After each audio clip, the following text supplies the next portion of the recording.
Hi there, welcome to the Ecofina Financial Channel. My name is Philip, and as usual, I'll take you through one major event. Today is actually special. First of all, let us thank our subscribers. We have 157 subscribers at the moment, and we're really grateful for showing faith in this channel. What we do is that we share economic insights and provide analysis on several events in the global economy. And if you're here to subscribe, please do well to join the growing list of subscribers.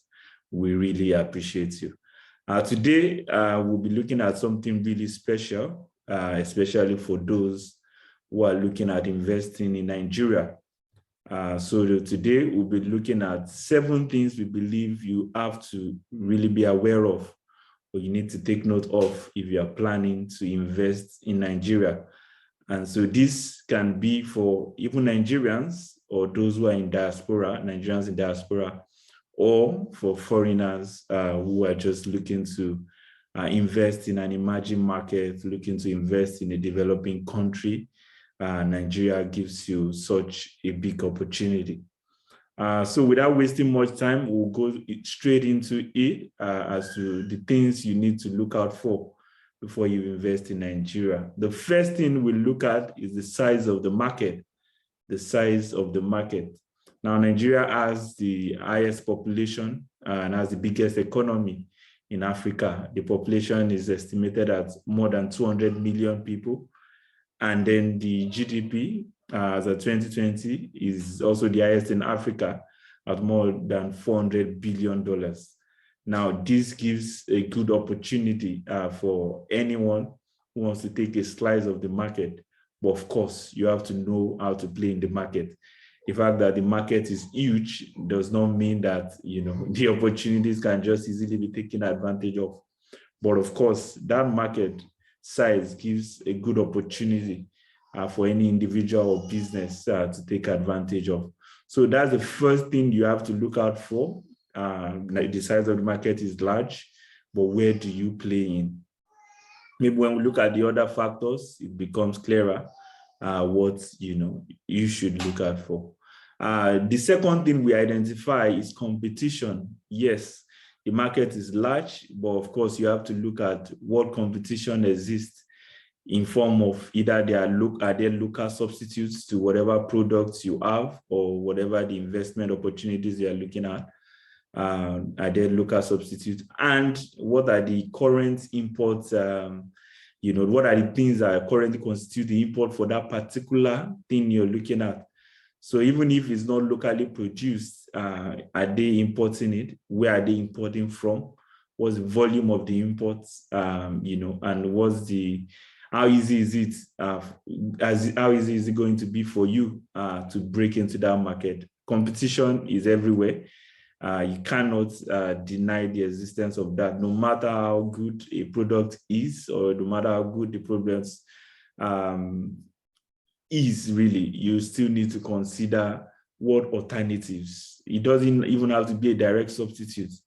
It might be an indirect one, but you need to look at that. And in an economy like Nigeria, you really, really need to look at what competition exists. So you need to dig deeper, do some research to see if the product doesn't exist, what do people use as the alternatives? So that's critical, and that's the second factor we identify. The third factor we talk about today is regulation. Now, regulation in 2 forms. First, you need to know the regulatory authorities in charge of the line of business you're looking at in Nigeria. And then you need to look at what regulations really have come out, either to support what you're planning to do in Nigeria, or to make you consider an alternative option. So when you look at the regulatory authorities, you talk about institutions like the Central Bank of Nigeria. So if you're a financial institution looking at investing in the financial market in Nigeria, it's very likely you have some dealings with the Central Bank of Nigeria, the CBN, or it could be the Securities and Exchange Commission, the SEC, especially when you're looking at investing in securities, bonds, equities in Nigeria. very likely that you will have to deal with the Securities and Exchange Commission. You have other ones like NITDA, who is in charge of information technology. And then you have the Nigerian Communications Commission, NCC, which is in charge of the telecommunications company and things around it. There are other things, Rural Electrification Agency, especially where if you are looking at providing alternative sources of energy in the rural communities, then you have NNPC, DPR, which is in charge of oil and gas activities in the country. So you might need some licenses to operate, and these are the institutions you probably have to deal with. And when it comes to regulation, you have to look at what is it that the Nigerian government is looking at now? What are they trying to improve on? And those things really can open your eyes to opportunities. Now, there's a lot of talk about clean energy.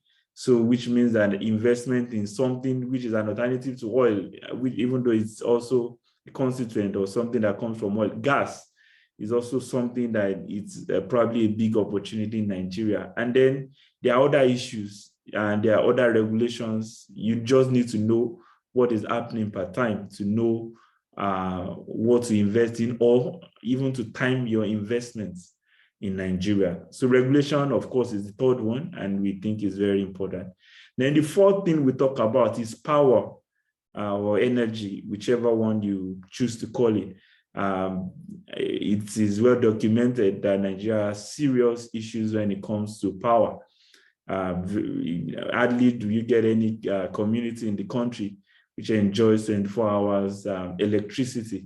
And with that comes its own challenges, especially when you're a manufacturing company, or when if your company is energy intensive, you need to either make an arrangement for alternative solutions, or you just need to find a way around that, or except if the cost really of using generators and other alternative power would not affect your profit too much, but it's something you need to consider. The power issue is there, and it's been unresolved for many years. And if you're going to be in an energy intensive part of, you're planning to go into an energy intensive business, then you need to, find a way around that, make arrangements for it, or, find a solution. Because it is something that is important. Then the fifth thing we look at is the ease of repatriation of your funds. Ease of repatriation of your funds. Of course, every company involved in any kind of business we're always interested in how you can repatriate your proceeds, either profits or dividends, back to your country. So if you're investing in Nigeria, of course, you have to look at what the foreign exchange situation is like. And the truth is, sometimes it can be easy, sometimes it can be difficult, depending especially on what is happening in the oil market. Now, Nigeria's major foreign exchange, foreign exchange earnings comes from oil exports. And when there is when the price of oil is high in the market, so it usually means that it's probably easier for you to access foreign exchange in the country.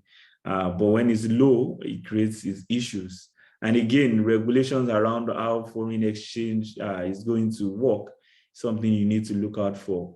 Currently, the country, Nigeria, operates a managed system where the rate is not exactly allowed to float according to what the market determines. So those are issues you need to consider, especially when you need to invest, because if the country devalues, which is what many foreign investors are looking at, it probably, might be a good time to invest, but you need to take a look at the ease of repatriating your funds. Of course, it also means that you need to bring in the funds in a legal way.